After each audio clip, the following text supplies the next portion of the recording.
Welcome back to Money Matters Made Easy.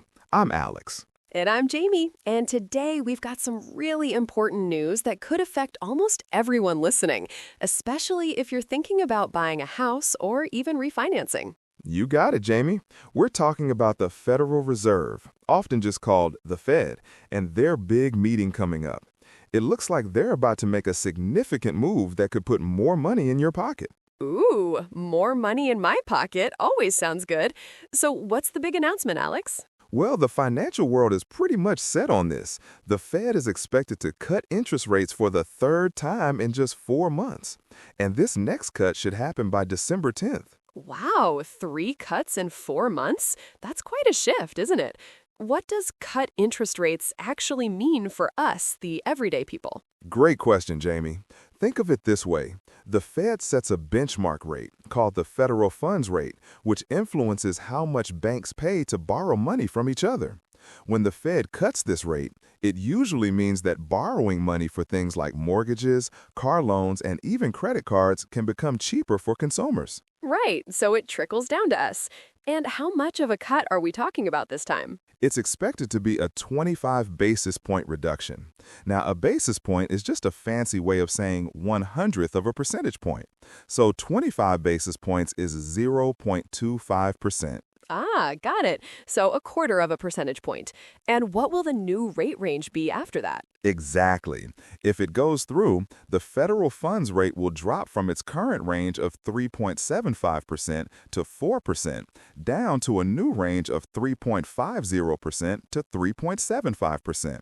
And the financial markets are almost certain this will happen. There's about a 90% chance. That's pretty high confidence. So why is the Fed doing this now, Alex? What's their goal? Good question. The Fed's main goal is to keep the economy healthy and growing. By cutting rates, they're trying to loosen financial conditions, meaning make it easier and cheaper for businesses and people to borrow and spend money.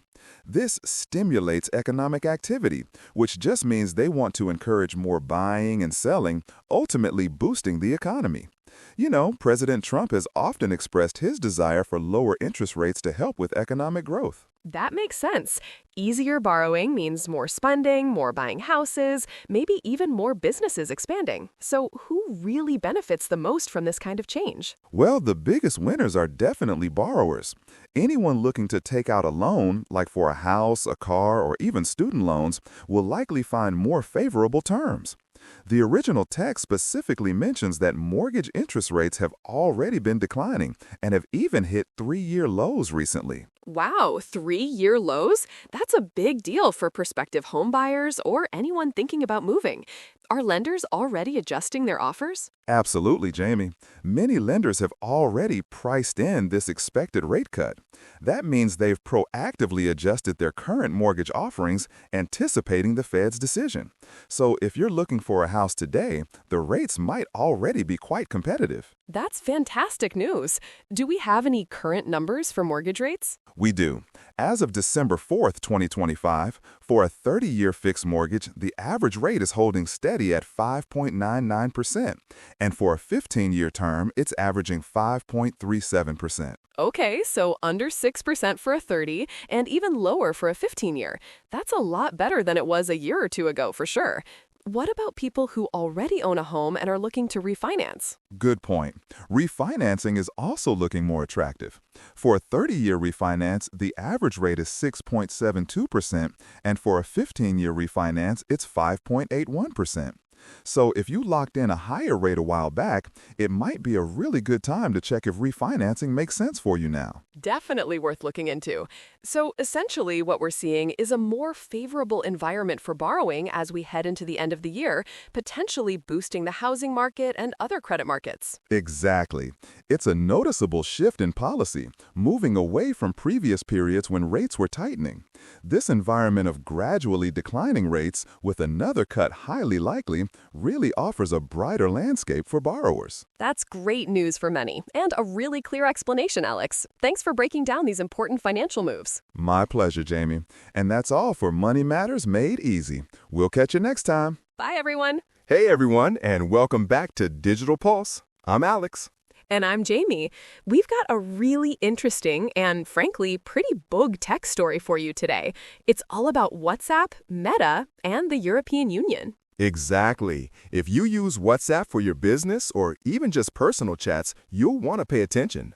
The EU is once again putting a major tech company under the microscope. Right. So the big news is that the European Commission, which is basically the EU's antitrust watchdog, has officially launched an investigation into Meta platforms. And by Meta, we mean the company that owns Facebook, Instagram, and, of course, WhatsApp. That's right. And the target of this probe, this investigation, is WhatsApp's new policy concerning artificial intelligence, or AI. Specifically, how third-party AI companies can access WhatsApp's business messaging tools. Yeah, it's pretty technical, but the core issue is that the EU is worried Meta might be, abusing its dominant market position.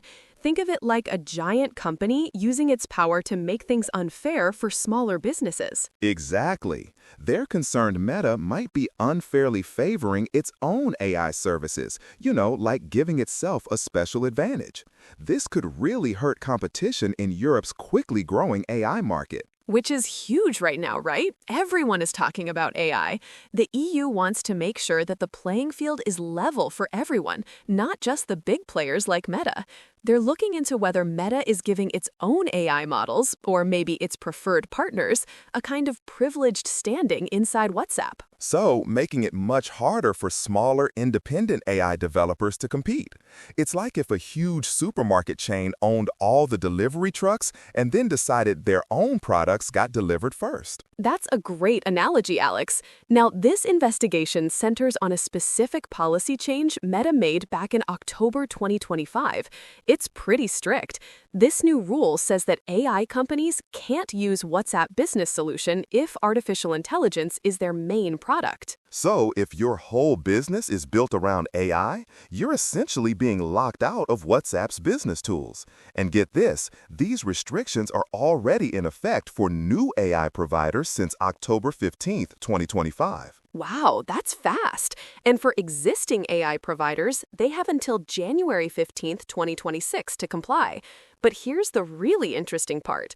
Meta's own AI assistant, called Meta AI, is still fully available on the platform. See, that's what raises those self-preferencing fears. It looks like they're saying, our AI can stay, but yours has to go. And the impact is already being felt. Major AI providers like OpenAI, which makes ChatGPT, and Microsoft's Copilot have announced they're pulling out of WhatsApp operations before that January deadline. Think about that for a second. Millions of users are going to be impacted by these big names leaving. It really shows how serious this policy change is. Absolutely. And Teresa Ribera, who is the EU's antitrust chief, spoke about this. She really stressed the urgency of stopping these dominant digital companies from, crowding out innovative competitors. She emphasized that quick action from regulators is essential to prevent irreparable harm to competition in the AI sector, which for ESL listeners, irreparable harm means damage that can't be fixed. Exactly. So this isn't just a small issue. It's about the future of AI and fair competition in Europe. We'll definitely be keeping an eye on this one as the investigation continues. It's a prime example of how regulators are trying to keep up with the fast-changing world of technology. Definitely. We'll bring you updates as they happen. For now, that's all the time we have on Digital Pulse. Thanks for joining us. See you next time. Welcome back to Money Matters Explained, your weekly dose of financial insights simplified. I'm Alex. And I'm Jamie. And today, Alex, we're diving into a really big and frankly quite ambitious claim made recently by President Trump. That's right, Jamie. President Trump has been talking a lot about tariffs, those special taxes on imported goods, and he's made a pretty bold assertion. Oh, I know what you're talking about. He said that the money we collect from these tariffs could potentially get rid of federal income taxes for Americans. Is that right? Exactly. He recently repeated this claim, suggesting that the huge amount of money from import duties would be enough to replace the country's main source of federal revenue. He even mentioned it in a Thanksgiving video address. Wow, that sounds incredible, doesn't it? No federal income tax? Most people would love that. But what do the experts say? Does this sound realistic? Well, Jamie, that's where things get a bit complicated. Tax experts and economic analysts, for the most part, are calling this claim unrealistic and even mechanically impossible. Mechanically impossible? That's a strong phrase. What makes them say that? It all comes down to the numbers. Let's break it down. According to the Tax Foundation, a nonprofit tax policy research organization, President Trump's current tariff policies are expected to bring in about $200 billion annually. Okay, $200 billion? That sounds like a lot of money to me. It certainly is a substantial sum. However, when you compare it to what the government collects from federal income taxes, it's a very different picture. Last year, the U.S. government collected nearly $2.4 trillion in federal income taxes. And for the upcoming fiscal year, 2025, it's projected to be even higher, around $2.67 trillion. Whoa, hold on. So $200 billion from tariffs versus $2.4 trillion from income taxes? That's a massive difference, Alex. It is, Jamie. To put it simply, for tariffs to replace current individual income tax revenues, the amount collected would need to increase more than 10 times. It would need to reach approximately $2.4 trillion, which is a level far, far beyond current projections. Experts believe tariff collections won't go above $260 billion annually in the foreseeable future. So 10 times more money from tariffs than we're currently getting? That's quite a jump. It really puts it into perspective. Exactly. Erica York from the Tax Foundation, for instance, emphasizes that tariffs, even if applied at their absolute maximum, simply cannot generate the necessary revenue base to replace income taxes. So it's not just a little bit short, it's a lot short. What would it take to even get close to that $2.4 trillion figure? Critics argue that any serious attempt to replace income taxes with tariffs would require incredibly high tariff rates. We're talking potentially exceeding 60% on imported goods. 60%? So if you bought a car from overseas that cost $30,000, you'd have to pay another $18,000 just in tariffs? That's insane. It is, and it would have huge consequences. Such drastic measures would do several things. First, they would radically change what people buy and what companies produce. Why? Because imports would become so expensive, people would stop buying them, and businesses might stop importing components. Right, because it would just be too expensive for consumers. Precisely. And if people stop buying imports, then guess what happens to the tariff revenue? It goes down because there are fewer imports to put tariffs on. Exactly. It creates a kind of circular problem. Less imports means less tariff revenue, even with high rates. And that's not all.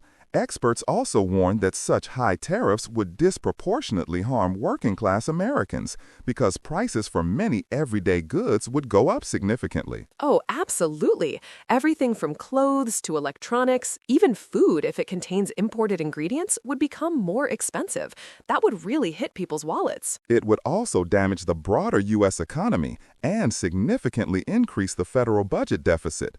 Because if tariff revenue still isn't enough to replace income taxes, the government would have a huge hole in its budget. So, in summary, while the idea of eliminating federal income tax is certainly appealing to many, the expert analysis suggests that using tariffs to do so just isn't realistic, primarily because the numbers don't add up and the economic side effects would be severe. That's the takeaway, Jamie. It's an interesting concept, but the math and the economic realities present a significant challenge to President Trump's claim. Fascinating stuff, Alex. Thanks for breaking down those big numbers and explaining why this ambitious claim faces so much skepticism from economists. My pleasure, Jamie. And that's all for this episode of Money Matters Explained. Join us next time for more insights into the world of finance. See you then. Hey, everyone, and welcome back to Tech Talk Today. I'm Alex. And I'm Jamie. We've got some really exciting news from Google today that could totally change how many businesses operate. Absolutely, Jamie. If you've ever wished your work tasks could just do themselves, then you're going to want to stick around for this. Google has just officially launched something called Workspace Studio. Ooh, Workspace Studio. Sounds fancy. So what exactly is it? Well, in a nutshell, it's a brand new artificial intelligence, or AI, productivity tool. It's designed to make businesses much more efficient and automate a ton of everyday tasks. Wow, automate a ton of everyday tasks? That's music to my ears.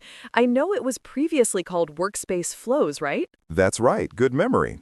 And the cool thing is, it's built using Google's super advanced AI model, Gemini 3. That means it has these amazing multimodal understanding capabilities. Multimodal understanding, so it can understand different kinds of information like text, images, even speech to help it do its job better? Exactly. It's really smart. And with this new studio, businesses can basically create sophisticated AI agents. Think of them as little digital helpers that can automate a huge variety of work tasks. That's really powerful, and I'm guessing it connects really well with all the Google apps we already use. You got it. It has full integration with core Google services. So we're talking Gmail, Google Chat, and Drive. This means you can automate tasks directly within the apps you're already familiar with. Oh, that's huge. No more switching between different tools for simple automations. But what about apps outside of Google's ecosystem? Because most businesses use a mix, you know? That's an excellent question, and Google thought of that too. Workspace Studio also connects with popular third-party business applications.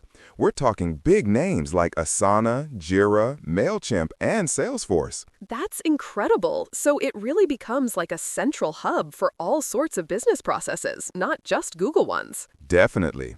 They offer pre-built connectors, which makes it easy, and you can even create custom extensions to tailor solutions to a company's specific needs. So let's get into some real-world examples. How would this actually help a team in their daily work? Give me some cool ideas. Okay, how about this?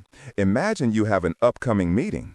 Workspace Studio could automatically summarize the meeting details and any attachments directly in Google Chat for you. Oh, that's amazing. No more scrambling to read through a dozen documents before a call. What else? It can also automatically capture and translate meeting action items. So, if your team is global, those to-do lists can be shared easily with everyone no matter their language. Wow, that saves so much time and potential confusion. I mean, capturing action items alone can be a job in itself. Right? And here's another one, intelligently detecting and labeling high-priority emails, or saving attachments to Drive while also recording them in Sheets, all directly from Gmail. Okay, the email thing is huge for me. I get so many emails. Knowing which ones are top priority automatically would be a game changer. And saving attachments to two places at once, that's just smart. Exactly. And they even mention the ability to deploy teams of gems.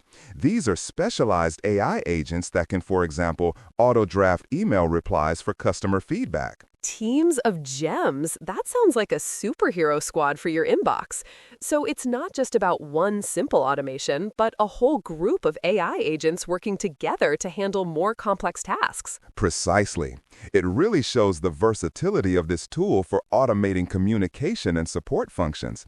It's making work smarter, not harder. I'm genuinely impressed. Workspace Studio really seems like a powerful step forward for businesses looking to boost productivity with AI. It's making AI accessible and actionable for everyday tasks. Couldn't agree more, Jamie. This is definitely one to watch, and I think we'll see a lot of businesses benefiting from it very soon. Well, that's all the tech talk we have for you today. Thanks for tuning in to Tech Talk Today. We'll catch you next time. Welcome back to Global Money Minutes, everyone. What a day for the Indian markets, Jamie. It's like a financial paradox. Good news, bad news, all rolled into one. You got that right, Alex. On one hand, we saw the main Indian stock market indices, the Sensex and Nifty, actually close higher today. That's a nice change, snapping a 4-day losing streak. Yeah, in the green is always good to hear, isn't it? The Sensex gained about 158 points, or just under 0.2%, and the Nifty was up around 47 points. Not huge jumps, but positive nonetheless. Exactly. And guess what really drove that positive momentum? It was the IT sector, our tech giants. They really outperformed, which is great news for major companies like TCS, Bharat Electronics, Tech Mahindra, and Infosys. Right, that's the good news. But here's the flip side, Jamie. While the stocks were up, the Indian rupee hit a new record low against the US dollar, trading at 90.56. Wow, that's significant. A record low means the rupee is weaker than it's ever been compared to the dollar. It makes things imported into India more expensive, doesn't it? Precisely. But here's the interesting part, especially for our listeners who are learning about global finance. A weaker rupee isn't bad for everyone. In fact, it's often a big boost for the IT sector. Oh, I see where you're going with this. Because Indian IT companies sell their services to international clients, mostly in US dollars. So when they convert those dollars back into a weaker rupee, they actually get more rupees. Exactly. It's like getting a bonus just because the currency exchange rate is in your favor. It also makes their services more competitive globally, too, because from a U.S. perspective, they're getting more for their dollar. And with the U.S. economy performing strongly under President Trump's administration, the dollar has been quite robust, making this effect even more pronounced for those Indian exporters. That makes perfect sense. So, in a way, the rupee's weakness indirectly helped the IT sector become the top gainer among all the different sectors. It's a silver lining for those tech companies, despite the broader currency news. Definitely. It shows how interconnected global finance is. One thing affects another in often unexpected ways. But it wasn't all sunshine for every sector, was it? No, not at all, Alex. It was a mixed bag. While IT, realty, FMCG, auto, pharma, and metal sectors saw gains, some others went down. The Nifty Media Index, for example, dropped quite a bit, along with Nifty Bank, financial services, consumer durables, and oil and gas sectors. So investors are clearly being selective. They're looking for sectors that can benefit from current economic conditions, like IT with that weak rupee. Right, and I think a lot of investors are also playing a waiting game right now. They're looking ahead to tomorrow. You mean the Reserve Bank of India's Monetary Policy Committee decision? That's a big one, isn't it? It usually gives markets a lot of direction. Absolutely. Everyone's waiting to see what the RBI will say about interest rates and other policies. It could really set the tone for the coming weeks. So today was a bit of a recovery, but with a lot of caution and a very interesting currency story playing out. Definitely a lot to keep an eye on. From snapping a 4-day losing streak to a recovery driven by tech, all while the rupee hits a historic low against a strong U.S. dollar. What a ride! It certainly is, and we'll be here to break it all down for you. Thanks for tuning in, everyone. See you next time. Welcome back to Tech Talk Today. I'm Alex. And I'm Jamie. We've got a really fascinating story for you today that shows just how complex the world of technology, business, and global politics has become. Absolutely, Jamie. We're diving into the high-stakes world of AI chips and China. You know, everyone's talking about artificial intelligence these days, and it turns out even the chips that power AI are causing a big stir. Right. So picture this. Jensen Huang, who's the CEO of NVIDIA, they make these super important AI chips. He recently had some pretty significant meetings. Significant is an understatement. He met with none other than President Trump himself, and also with a group of Republican senators. Wow, President Trump? That really shows how big a deal this is. So what was he trying to achieve in these closed-door discussions? Well, his main goal was to advocate for policies that would still allow NVIDIA to sell their advanced AI chips to countries like China. He wants to keep those sales going, even if it's on a limited basis. I see. So he's basically saying, hey, we need to keep doing business, even with strategic rivals.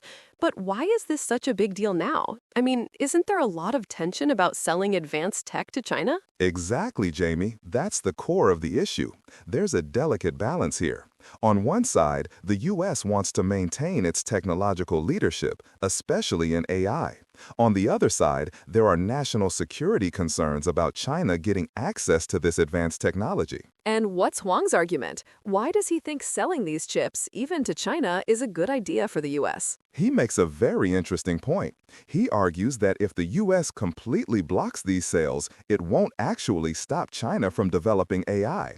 Instead, he believes it would just encourage them to develop their own chips domestically. Right, so instead of stopping them, we just push them them to innovate themselves, and that could actually hurt U.S. companies like NVIDIA in the long run. Precisely. He thinks it could harm U.S. innovation and our market share globally. It's like if we don't sell it, someone else will, or they'll just make their own. That makes sense from a business perspective, but I can imagine some politicians might not be so keen on that idea. You're absolutely right. Some Republican senators found the discussions productive, meaning they understood NVIDIA's point of view. But others, like Senator John Kennedy, expressed a lot of skepticism. What was his concern? Senator Kennedy specifically questioned the prudence, basically the wisdom, of selling advanced chips to China, citing national security implications. He's clearly worried about giving potential adversaries powerful tools. That's a huge point. It really highlights the push and pull between economic interests and national security. This isn't the first time we've heard about chip exports in China, is it? No, it's a very complex policy landscape. Back in May, the Trump administration reportedly reversed some Biden-era restrictions on chip exports to various countries. Oh, so things have changed a bit recently? Yes, and then, get this, in August, there was an unusual deal announced. It allowed NVIDIA and another company, AMD, to sell chips in the Chinese market, but with a 15% cut of those sales going directly to the U.S. government. Wow, a 15% cut? That's quite a unique arrangement. It really shows how the government is trying to find a middle ground, supporting American companies while also getting something back and maybe trying to control the situation. Exactly. It's a clear sign of the intricate entanglement of technology, trade policy, and geopolitics. The administration is under pressure to support companies like NVIDIA, which are global leaders, but also to safeguard critical technologies from being used by potential adversaries. So NVIDIA, as a leading developer of AI hardware, is really at the forefront of this tension. They want to maintain their global market presence, but they have to navigate this really complicated web of export controls and international relations under the current administration. It's a fascinating and ongoing debate, Jamie. There are no easy answers when you're balancing innovation, national security, and global market share. We'll definitely be keeping an eye on how this develops. Absolutely. Thanks for breaking that down for us, Alex. It's a perfect example of how global politics impacts even the smallest components of our tech world. My pleasure, Jamie. And that's all for today's Tech Talk Today. We'll catch you next time. Bye, everyone. Welcome back to Bite-Sized Business, your weekly dive into the tech world's biggest headlines. Jamie, have you ever thought about what makes all those amazing AI tools work? Oh, absolutely, Alex. From talking to my smart speaker to getting recommendations on Amazon, AI is everywhere. But honestly, I usually just think about the software, not the actual hardware underneath. Exactly, and that's where today's big news comes in. We're talking about Amazon, yes, that Amazon, making massive waves in a really crucial part of the AI puzzle, the chips themselves. Wow, Amazon making chips? I thought they just delivered packages and ran cloud services. That sounds like a whole different game. It is, and it's a huge one. Amazon CEO Andy Jassy just revealed that their own specialized AI chip business has grown into a multi-billion-dollar enterprise. We're talking billions with a B. Multi-billion? That's incredible. So why are they doing this, Alex? I mean, isn't there already a company, NVIDIA, that's really famous for making AI chips? You hit the nail on the head, Jamie. NVIDIA has definitely been the big player in this space for a long time, but Amazon's move is all about what we call vertical integration. Basically, they want more control. More control? So, like making their own parts instead of buying them from someone else? Precisely. Think of it this way. Amazon Web Services, or AWS, is the giant cloud computing arm of Amazon. Thousands of companies use AWS to run their businesses, and more of them are using AI. By making their own chips, Amazon can make sure those chips are perfectly designed for their cloud, for their customers' AI needs. Ah, I see. So it's not just about fancy new tech, it's about making their core cloud business even better and more efficient. Exactly. It enhances efficiency and, crucially, it reduces their dependence on outside suppliers, especially NVIDIA. This means Amazon can offer its vast customer base more cost-effective and optimized options for AI tasks, whether they're training a new AI model or running inference, which is basically when the AI uses what it's learned to make predictions. That makes so much sense. For businesses using AWS, that could mean lower costs for their own AI projects, right? Because Amazon isn't paying another company for the chips. You got it. Potentially lower operational costs and access to infrastructure that's literally custom-built to accelerate their AI initiatives. It's a win-win for Amazon and its clients. This sounds like a bigger trend, though. Are other big tech companies doing this too? Absolutely, Jamie. This isn't just an Amazon thing. We're seeing a broader industry trend where major tech companies are investing heavily in custom silicon, making their own chips to meet their specific AI processing demands. You know, companies like Google, Apple, and Microsoft are all dabbling in this. So it's about controlling their destiny in the AI world, then? Pretty much. It allows for greater control over both the hardware and the software. This can lead to significant performance advantages and cost efficiencies, which are absolutely vital in the super competitive cloud computing and AI sectors. And what about NVIDIA? This must be a huge challenge for them. It definitely intensifies the competition in the lucrative AI chip market. While NVIDIA remains a formidable player, Amazon's emergence as a significant in-house chip producer demonstrates a clear shift. It means more diversification in the supply chain for advanced AI hardware. So instead of just one big player, we might have several powerful companies making their own specialized chips. Exactly. And ultimately, that's good news for everyone. A more dynamic and competitive landscape typically leads to more innovation and potentially more accessible AI computing resources for all businesses, big or small. Fascinating stuff, Alex. So Amazon isn't just selling us goods. They're building the future of AI from the ground up, right inside their own walls. You got it, Jamie. And that's all the time we have for Bite-Sized Business this week. Join us next time for more tech insights. Welcome back to Economy Explored. I'm Alex. And I'm Jamie.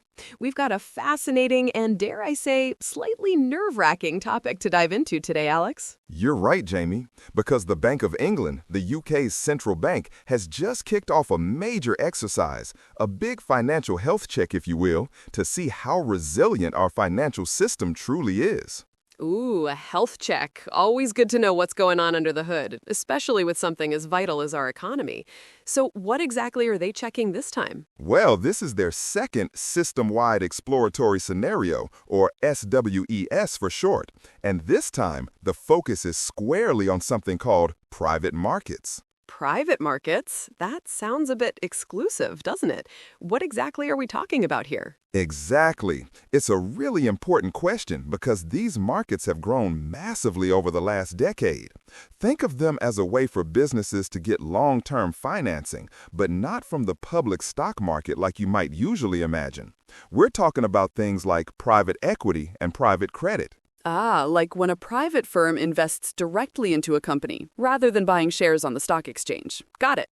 So why the big focus on these markets specifically? Have they become that big? They really have, Jamie. Just 10 years ago, global assets in private equity and private credit were around $3 trillion. Now, they've exploded to about $11 trillion, and overall, private market funds manage a staggering $16 trillion globally. It's a huge shift in how companies are financed. Wow, that's a massive jump. So these private markets are clearly a big deal for the UK economy then. Absolutely. They're critical for financing UK companies.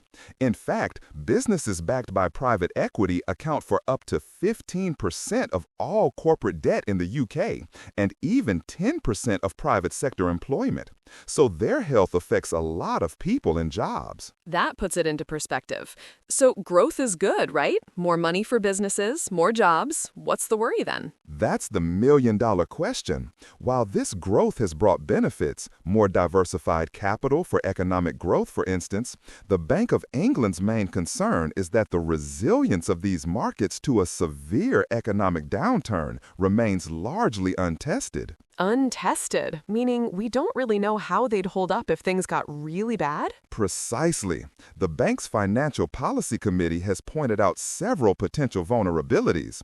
Things like how connected private markets are to traditional banks and insurance companies, concerns about high levels of debt, what they call leverage, and difficulties in accurately valuing these private assets. Okay, so it's not just about the private markets themselves, but how they might affect the entire financial system if they ran into trouble. It's like a domino effect. Exactly. And that's what this new SWES exercise is designed to figure out. They want to fill in critical data gaps and understand the potential risks. They're trying to simulate a plausible global economic downturn. A global downturn? That sounds serious. So they'll see how banks and even these non-bank firms in private markets would react. That's right. And critically, how their individual actions might interact at a systemic level. Could these interactions amplify stress across the whole financial system? Could it pose risks to UK financial stability or even affect how much money is available for the real economy? You know, the businesses and people who actually produce goods and services. So it's like a big what-if scenario, played out in a controlled environment to prepare for the worst. It really highlights how interconnected everything is in the global economy. It really does. It's a proactive step to ensure the UK is as prepared as possible. While the growth in private markets offers great opportunities, understanding their potential Achilles heel is crucial for long-term stability. Definitely something worth keeping an eye on. Thanks for breaking that down for us, Alex. My pleasure, Jamie. And that's all for Economy Explored this week. See you next time. Hey everyone, and welcome back to Tech Talk Unpacked. Jamie, ever feel like you've lost your house keys, but multiply that by like 1 million websites? Alex, it's funny you mention keys because today's news is all about a master key vulnerability that's basically leaving the front door wide open for a huge chunk of the internet. Exactly. We're diving into something called React to Shell, officially known as CVE 2025-55182. It's a critical flaw found in something called React Server Components. And when we say critical, we're not kidding. This one has a perfect 10.0 severity rating. That's like the highest alarm you can possibly get in cybersecurity. It's as serious as it gets. Right. For our listeners who might not be deep into web development, React and Next.js are super popular tools that many websites use to build their online services. Think of them as the foundational building blocks for millions of online services and apps you use every day. So because they're so widely used, this vulnerability, React to Shell, immediately puts a huge number of applications at risk. We're talking millions, Alex. It's a massive deal for the entire web. And the scary part? Attackers don't even need a password or any kind of authentication. They can just send a special request, like a specific malicious message, to a vulnerable server, and boom, they can run their own code on it. Essentially, they get that master key we mentioned. They can then do pretty much anything they want, steal data, mess with the website, or even shut it down completely. It's like someone walking into your house without needing to pick the lock and then being able to rearrange all your furniture or take your valuables. You know, Jamie, this isn't just about some small website getting a bug. This is like a critical piece of the internet's foundation being exposed. It really reminds you how important robust infrastructure is, whether we're talking about digital security or even the physical infrastructure projects President Trump often emphasizes. It's all about making sure things are secure and stable. That's a great point, Alex. It really highlights how interconnected everything is and how a vulnerability in one core component can have such widespread implications across the entire digital landscape. So what does this mean for developers and companies out there using React or Next.js? The message is clear and urgent. Patch immediately. Developers need to update their systems to the latest secure versions to close this master key loophole. It's not something you can put off for even a day. Absolutely. This whole incident really underscores the constant battle in cybersecurity, doesn't it? It's a stark reminder that even the most widely used and trusted technologies can have these deep, critical critical flaws. Exactly. It's not just about patching when a bug is found, but also about continuous security audits, regularly checking for problems, and having a plan to fix things super fast. It's a proactive approach, not just reactive. Right, because the threats are getting more sophisticated, and our digital world is only becoming more complex. React to Shell is definitely a harsh reminder of that. Definitely. It keeps us all on our toes. Well, that's a serious one for today, but hopefully our listeners are now better informed about React to Shell and why it's so important. Thanks for tuning in, everyone. Stay safe online, everyone, and we'll catch you next time on Tech Talk Unpacked.